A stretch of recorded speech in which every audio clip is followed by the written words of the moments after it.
I thought the last time I talked about this deck, it was over. There was nothing left to explore. There's no more innovation to be had. But in the fires of Mount M. Hayashi, something was brewing. Something dark, dangerous, everlasting, and more explosive and powerful ever before. Everyone, this is Nikachu, Merfolk Master, and this is Obosh Prowess, the most dangerous prowess deck probably ever designed, ever. This deck actually is not only the reason that M. Hayashi is hands down far and away the trophy leader on Magic the Gathering Online, but also just went back to back victories in the hands of Tweedle. Modern Challenge on Saturday, first place finish. Modern Challenge on Sunday, another first place finish. I've never seen that before. Back-to-back victories in the Modern Challenge? How on earth do you do that with a red deck? Let's take a look at it. Now, let's say you're a Burn player. What is the number one reason that you hate playing Burn? What is the number one problem for the Burn players? Flood. Flooding. They need that lightning bolt. Come on, one more damage. Lightning bolt. Land. Come on, give me a lightning helix. Sacred Foundry. And then they get fed up and lose.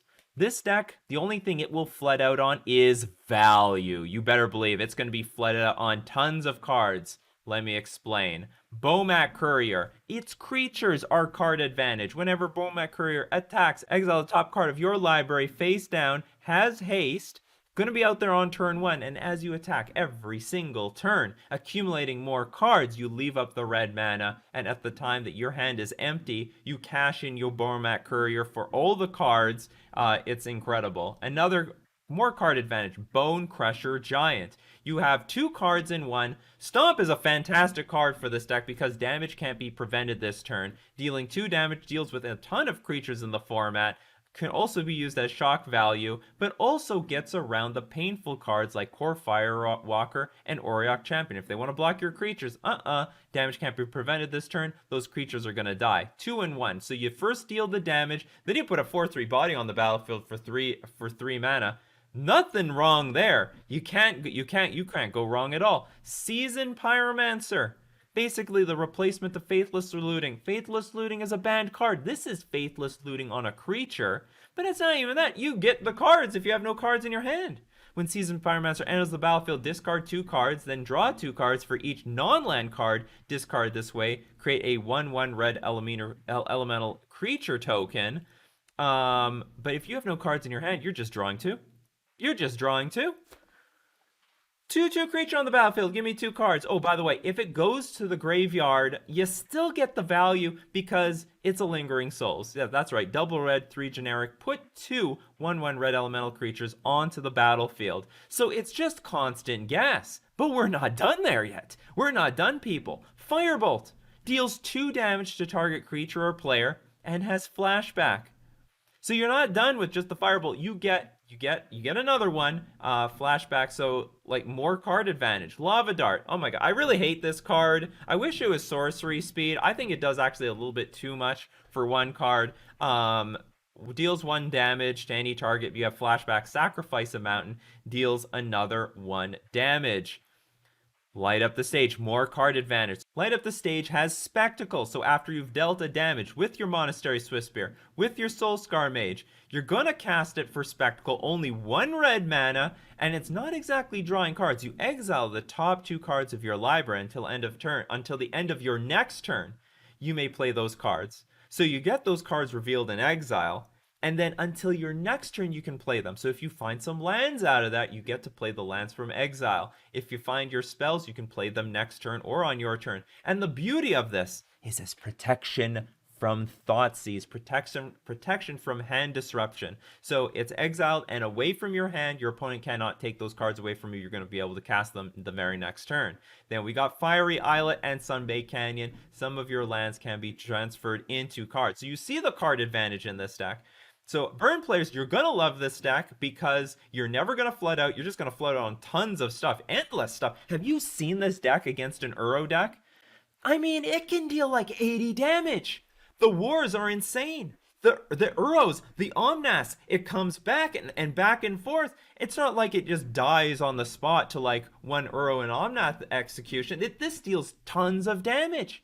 It can deal, and I'll tell you why, because it has an extra piece of card advantage in the sideboard with Obosh, the Pry Piercer. This is one of the key elements of this deck.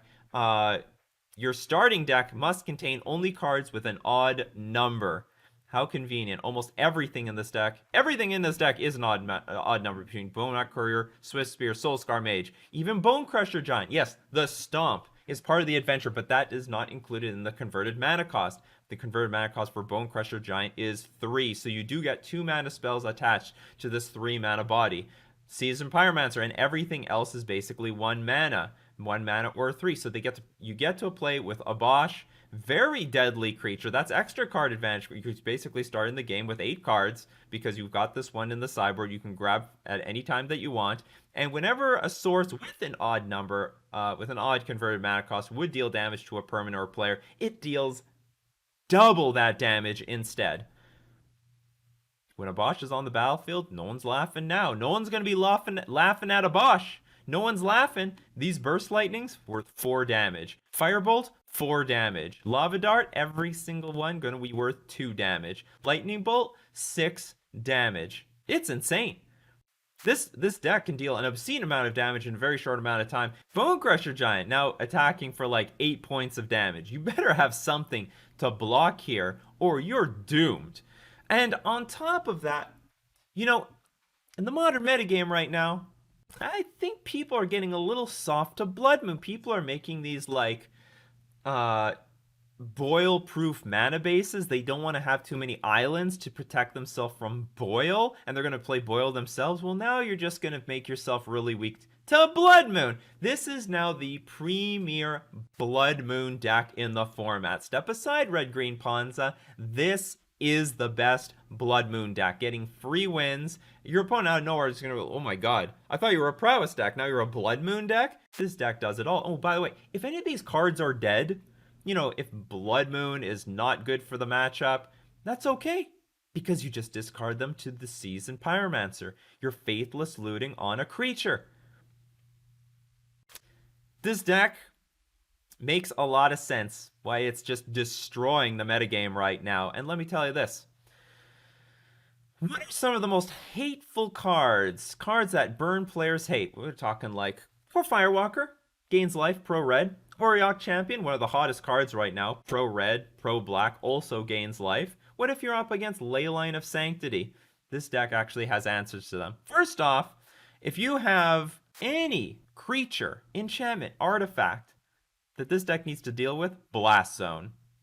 Alright, so usually a burn Prowess deck might be in a lot of trouble against, you know, cards like Leyline of Sanctity, Auriok Champion, Core Firewalker. Then you're just going to get them all blown up with Blast Zone. You play the Blast Zone, you take it up, and it doesn't matter what it is. You can take it up to 3 to 4, whatever you need to destroy, it's going to take advantage of that. It's going to get blown up by Blast Zone. Oh, you got Chalice of the Voids over there? Not anymore. And by the way, Chalice of the Void on 1 doesn't matter because of the replicate. So when you cast the spell, copy it for each time you paid its replicate cost. You may choose two new targets for the copies. Chalice of the Void counters things that are cast, not things that are copied directly onto the stack. Shattering Spree is a fantastic answer to Chalice of the Void. You would think Chalice of the Void would just kill this stack on 1. Nope, not with Shattering Spree. Shattering Spree will destroy all the artifact. You can just point at the Chalice with 1 copy. It's just going to blow it up. And then Kozilek's Return.